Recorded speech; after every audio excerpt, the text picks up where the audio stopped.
belum diimplementasikan tapi sudah menuai polemik. Mungkin di kesempatan ini Pak Bima bisa menjelaskan kepada publik khususnya guru-guru di Indonesia yang sudah khawatir dengan jalur P3K ini. Jadi yang membedakan status P3K dengan status PNS itu apa? Jadi sebetulnya P3K dan PNS itu adalah aparatur sipil negara.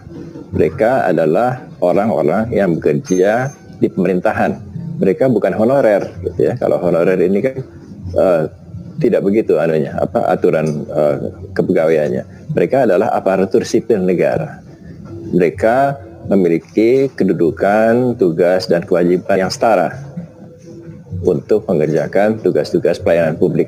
Jadi sebetulnya mereka mengikuti suatu aturan yang baku yang tidak bisa dilakukan karena ketakutannya kan adalah pemutusan hubungan kerjanya. Jadi itu semuanya akan ada aturan-aturan yang sangat objektif dan itu perlu diikuti oleh pemberi kerja. Dalam hal ini adalah pejabat pembina kepegawaian ya, bupati, wali kota atau gubernur yang bisa dilakukan untuk melakukan evaluasi kepada para PPK ini. Jadi tidak bisa dilakukan dengan semena-mena untuk melakukan penilaian PPK, para PPK ini. Oke, berarti statusnya sama gitu ya, P3K sama dengan PNS. Tunjangan gaji sama?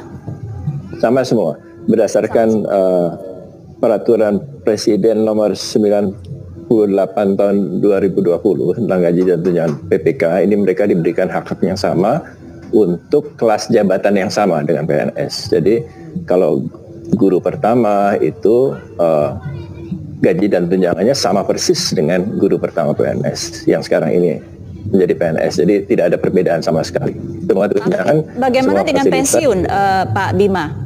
Karena ini kan perjanjian kerja ya, ada durasinya gitu ya. Berarti tidak ada jaminan pensiun. Nah, sebetulnya pensiun ini kan dibayarkan kalau orang telah melewati atau telah mengerjakan pekerjaan dalam jangka waktu tertentu. Katakanlah kalau di PNS itu dia harus bekerja 20 tahun minimal dan usianya 50 tahun minimal. Jadi kalau mereka 50-20, usia di atas 50 dan bekerja 20 tahun, mereka baru dapat pensiun. Kalau di bawah itu, mereka juga tidak akan mendapatkan pensiun gitu. Nah, kalau di PPK, karena perjanjian kerjanya antara 1 sampai 5 tahun, 1-5 tahun ini kami berharap sebetulnya perjanjian kerjanya adalah 5 tahun. Kenapa ada 1 sampai 5? 1 sampai 5 ini adalah bagi mereka yang usianya menjelang batas usia pensiun. Karena PPK ini berbeda usianya dengan PNS. Kalau PNS itu di bawah 35 tahun. Kalau PPK boleh di atas 35 tahun. Sampai berapa? Sampai 1 tahun menjelang pensiun. Kalau pensiun 60, 59 pun boleh mendaftar PPK. Nah, kalau yang 56 tahun bagaimana kontraknya? Dia hanya memiliki masa kerja 4 tahun, jadi kontraknya tinggal 4 tahun itu. Nah, inilah kenapa kontraknya 1 sampai 5 tahun. Oke, jadi artinya durasinya dari 1 hingga 5 tahun. Tapi setelah itu apa yang terjadi? Bagaimana dengan nasib mereka yang statusnya P3K ini? Jadi setiap tahun tentu harus dilakukan evaluasi kinerja. PNS pun begitu. PNS pun dilakukan evaluasi kerja tahunan. Nah, mereka dilakukan evaluasi oleh pejabat pembina kepegawaiannya di daerah. Kalau di daerah mungkin bisa didelegasikan kepala dinasnya misalnya. Nah, acuan untuk mengevaluasi ini nanti akan dikeluarkan oleh Kementerian Pan-RB dan Kementerian Pendidikan dan Kebudayaan. Jadi itu ada acuan baku. Kalau mereka bisa mengerjakan pekerjaan-pekerjaan dengan kinerja yang tinggi atau mencapai target-target yang diberikan, saya rasa tidak perlu ada ketakutan bahwa mereka akan diberhentikan. Mereka toh telah mencapai target kinerjanya. Jadi misalnya habis masa kontraknya, mereka bisa diperpanjang untuk masa kontrak berikutnya sampai batas usia pensiun. Jadi tidak ada pemikiran bahwa kalau mereka bagus mereka akan diberhentikan secara semena-mena, tidak begitu. Akan tetapi kalau mereka kemudian tidak melakukan kinerja dengan baik, boleh kan misalnya kepala dinasnya atau pejabat pembina kepegawaiannya kemudian memberhentikan karena memang tidak berkinerja dengan baik. Di PNS pun begitu. Jadi saya kira ini sepadan lah. Kalau mereka bekerja, mereka bisa terus. Kalau tidak ya. Baik, ya, Pak Bima, jadi artinya P3K ini jadi satu-satunya jalur penerimaan bagi guru di 2021 ini, atau masih ada kesempatan yang terbuka untuk bisa melalui jalur CPNS?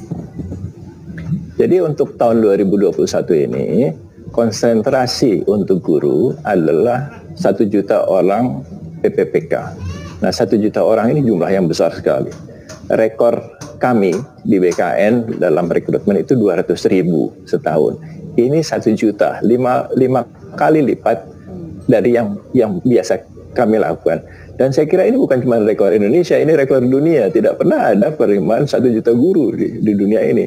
Dan itu membutuhkan waktu. Jadi saya kira konsentrasi untuk tahun 2021 ini adalah pegawai pemerintah dengan perjanjian kerja. Apakah akan ada CPNS? Ini nanti harus dihitung formasi-formasi yang pensiun berapa, dan apakah formasi-formasi itu memang diperuntukkan untuk CPNS. Karena tetap dibutuhkan guru yang berstatus CPNS untuk mengerjakan pekerjaan-pekerjaan material di sekolahan. Kepala sekolah itu statusnya ada guru, tapi mereka harus PNS. Pengawas sekolah itu adalah statusnya guru, tapi mereka harus PNS. Jadi tidak semua guru itu nanti akan statusnya PPPK.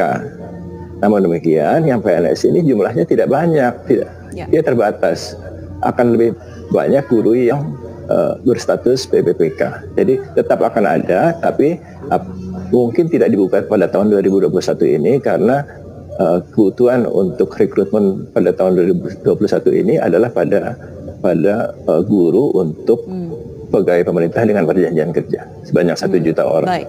Kapan implementasinya akan mulai penerimaan P3K ini, Pak Bima? Kami bisa berharap secepatnya, karena sekarang ini kan sudah disosialisasikan, kemudian dari pemerintah daerah juga sekarang ini sedang mengusulkan formasinya ke Kementerian Pan-RB. Nanti kalau sudah terkumpul, mudah-mudahan saya berharap April sudah bisa. Kenapa?